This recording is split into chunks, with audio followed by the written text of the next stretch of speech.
Hey everyone, welcome back to Beyond the Label. I'm Ruby, and as always, I'm joined by Eric. Today, we're diving into something that honestly gets me a bit fired up, inclusive sports and how they break down all sorts of barriers.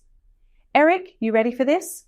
Absolutely, Ruby. I think this is one of those topics that, it touches everyone, doesn't it? Whether you're talking about ability, gender, background, sports can be a real equaliser, or at least they should be. Yeah, totally. And I mean, when you look at the research, it's pretty clear when people of all backgrounds get to play together, it chips away at those invisible walls. Like suddenly it's not about who's different. It's about the game, the team, the laughs after practice. I remember my first time joining a co-ed soccer team. Oh, I was terrified. I was like 12 and I thought everyone would be better than me or that I'd just embarrass myself. Did you embarrass yourself? Oh, absolutely. I tripped over the ball in my first 5 minutes. But you know what? No one cared. And after a few weeks, I started speaking up more, not just on the field, but in class too. It was like suddenly I had this confidence I didn't know I could have. I think that's what sports can do, especially for girls and, anyone who feels a bit on the outside. That's such a good point. There's a lot of evidence that sports help young girls, in particular, build self-esteem and resilience. And it's not just about the physical side, is it? It's the communication, the teamwork, the sense of belonging. I read somewhere, I always forget the source, but it was saying that these skills carry over into, job interviews and leadership roles later on. Yeah, and it's not just girls either. For underprivileged youth, sports can be this massive gateway to, just feeling like you matter, like you belong somewhere. I mean, I might be rambling, but I think that's the magic of it. Sports can make you feel seen, no matter where you come from or what you can do physically. So let's talk about some of the programs that are actually making this happen. Miracle League of Connecticut, for example.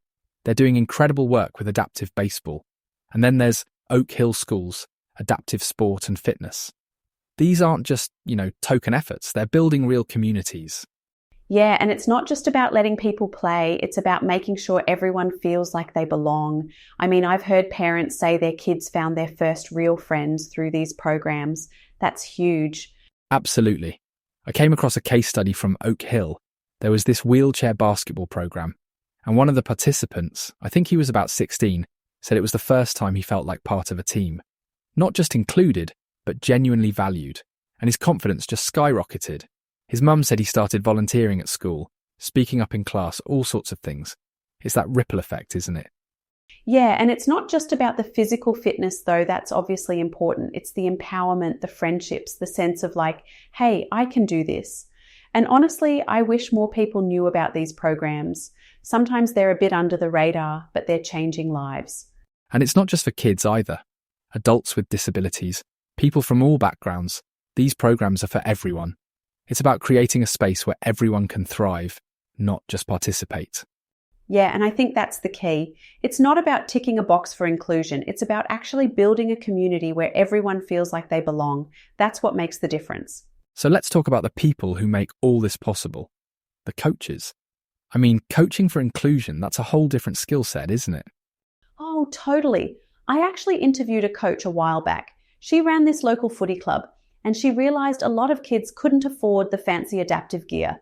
So she started this scheme where they made their own equipment out of pool noodles and duct tape. It was genius. Suddenly, way more kids could join in, and it didn't matter if you had the latest gear or not. That's brilliant. And it just shows sometimes it's not about having a massive budget. It's about creativity and, empathy. But there are still big challenges, aren't there? Facilities that aren't accessible, equipment that's just too expensive for most families. I think investment and proper training for coaches and staff is crucial. Otherwise, you end up with programs that look inclusive on paper, but aren't in practice. Yeah, and I think a lot of coaches want to do the right thing, but they just don't have the resources or the training. It's not always obvious how to adapt a drill for someone in a wheelchair or how to make sure everyone feels included. But with the right support, it can be done. And honestly, when coaches get it right, it changes everything for the players. Exactly. It's about building environments where everyone feels valued, not just accommodated. And that takes effort, but the payoff is massive for the athletes, the coaches, and the whole community.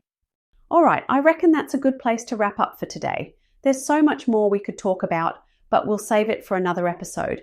Eric, thanks for the chat. Always a pleasure. Likewise, Ruby. And thanks to everyone listening. If you've got stories or questions about inclusive sports, send them our way. We'll be back soon with more ways to go beyond the label. Take care, everyone. Catch you next time.